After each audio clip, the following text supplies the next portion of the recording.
Hello, everyone. I'm Jordan Jackson, and this is Spark the Drive, four proven motivation strategies for empowering diverse learners. We're translating educational psychology into an actionable classroom toolkit. All of us are educators, striving to be educators, or have been long-term educators. Now, we've all worked with somebody, maybe a student, a child, team member, whoever it may be, and sometimes they may have seemed completely disengaged, distracted, or avoided.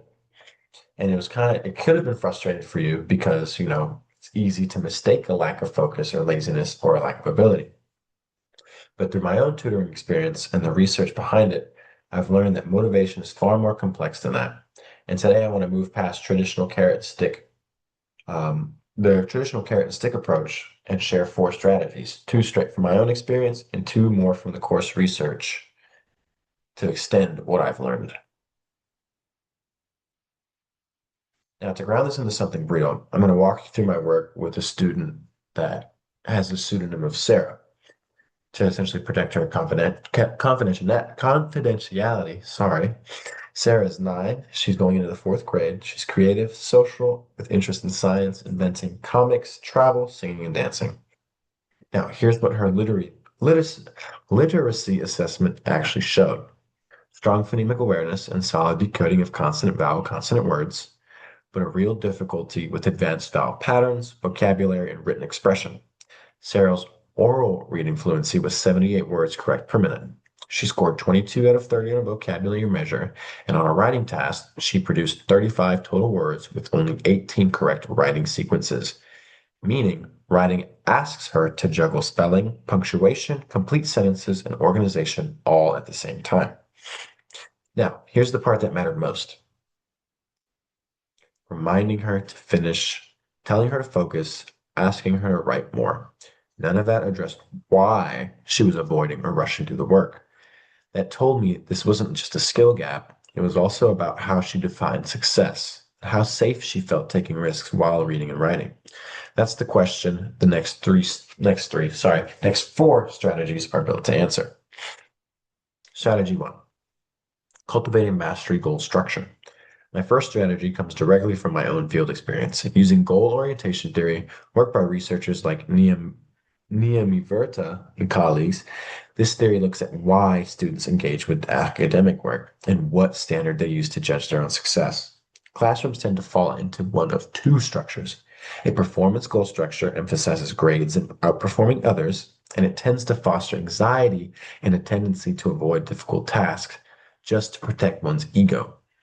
A mastery goal structure focuses on understanding, incremental improvement, and effort, treating mistakes as a natural part of learning. When I looked at Sarah's behavior through this lens, it clicked. She wasn't stating this directly, of course, but her avoidance and rushing suggested she was operating under performance avoidance goals. She wanted to avoid mistakes, avoid long writing demands, and avoid the uncomfortable feeling of struggling in front of someone. Now, the first application, Sarah's mastery path. Now, the reality of what we're working with, long traditional writing tasks ask Sarah to manage spelling, punctuation, sentence structure, and organization all at once. So this led to her avoidance, rushing, or loss of focus. Now, here's what started to shift that. First, smaller specific goals. We had used a story map to plan character, setting, and events before we even ever drafted a sentence. And a sentence combining lesson where she, excuse me, where she combines short sentences using conjunctions like and, but, because, so, and or. Second, we did a I do, we do, you do, where I modeled the skill first. We then practiced it together, and then she ended up trying it independently herself. Now, third, we had a mastery focused praise. So instead of telling her you're good at this, I praised specific things such as beginning promptly, staying focused, and using a complete sentence, adding a detail, correcting punctuation. And I want to be honest about the result. Sarah became more willing to write when tasks were broken into smaller, clearer steps, but her distractions again did not disappear, and she still needed reminders. Research by Ranucci and colleagues backs this up. Mastery approach goals are linked to more positive academic emotions, while performance avoidance goals are linked to anxiety and weaker achievement. The goal structure shifted her willingness to engage, and it didn't replace the need for support. Strategy 2 also comes from direct field experience using expectancy value theory from Wakefield and Eccles. It says motivation comes down to two beliefs. Do I expect to succeed? And is this task actually worth doing?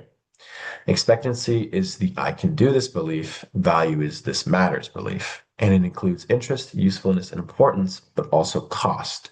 How much effort or difficulty the task demands. These multiply, they do not add. If either one hits zero, motivation then hits zero. And for Sarah, general encouragement wasn't enough because the perceived cost of writing was too high and the traditional tasks she was given did not feel personal or meaningful. Now, the second application is activating Sarah's drive. So we've worked on both sides of the equation to raise value instead of generic worksheets. Sarah read about Costa Rica, which is somewhere she's actually wanted to travel, and she then summarized what she had learned as a four-panel comic strip, one complete sentence per panel. Now, to raise the expectancy and lower perceived cost, I modeled examples, used graphic organizers, and gave her sentence starters, and also let her complete one section at a time. During these activities, she was noticeably more willing to discuss her ideas and produce written responses. Now, again, in sheer honesty, her distractibility still didn't disappear. There was the occasional reminders to slow down and check work, but the activities gave her a real reason to come back to the page. And it wasn't just a Sarah strategy. Connecting tasks to personal interest and scaffolding the steps applies just as well for gifted students and students with exceptionalities. And how we harness those positive expectations is in our third strategy. Now, this one came directly from course research, and it's one I'd carry into any case like Sarah's, the Pygmalion effect from Rosenthal and Jacobson's classic 1968 study. Here's the cycle. A teacher forms an expectation on how a student's potential, about a student's potential. That expectation shows up as differential behavior, warmth, task difficulty, how long the teacher waits for an answer. The student internalizes those cues, adjusting their own self-belief and effort, and the student's achievement ends up matching that original expectation, a self-fulfilling prophecy in either direction. A student like Sarah, whose distractibility could easily get misread as low ability, is exactly the kind of case where this matters most. If a teacher unconsciously lowered the bar and handed her easier disconnected work, she'd have far less room to progress. The practice this points to is to hold consistent high expectations for every student, regardless of gender, ethnicity, or language. Now, strategy 4 is to leverage familial and cultural motivators. My fourth strategy also comes from course research rather than direct work with Sarah, but is an essential complement to the first three. It zooms out from the individual student to the family and community behind them. And three patterns that show up again and again are family expectations obligation. For many diverse learners, academic success isn't a personal choice, it's a mandatory family expectation. Generational narratives, motivation drawn from watching the sacrifices parents or grandparents made, and community uplift, which is the drive to succeed. That doesn't mean it's just personal. It's about returning and reinvesting in one's own community. The takeaway is that we can't view students through a deficit lens. Build real partnerships with families, ask students about their future goals, and recognize that wanting to make family proud is one of the most powerful sources of motivation there is. Now, the motivation ecosystem. Put these four together, and you get a full ecosystem. On one axis, the source of drive, from a pedagogical structure to relational and cultural context. On the other, the locus of influence, internal to the student versus the external environment. Mastery goal structures and the Pygmalion effect are about how a student sees themselves. Expectancy value and familial motivators are about the meaning and relationships surrounding the work. Now, my biggest takeaway from this whole experience is the student's lack of focus doesn't always mean they don't care.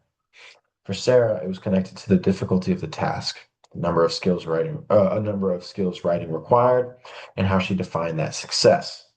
Motivation doesn't replace instruction, but it makes instruction far more effective because the student is more open to participating in the first place.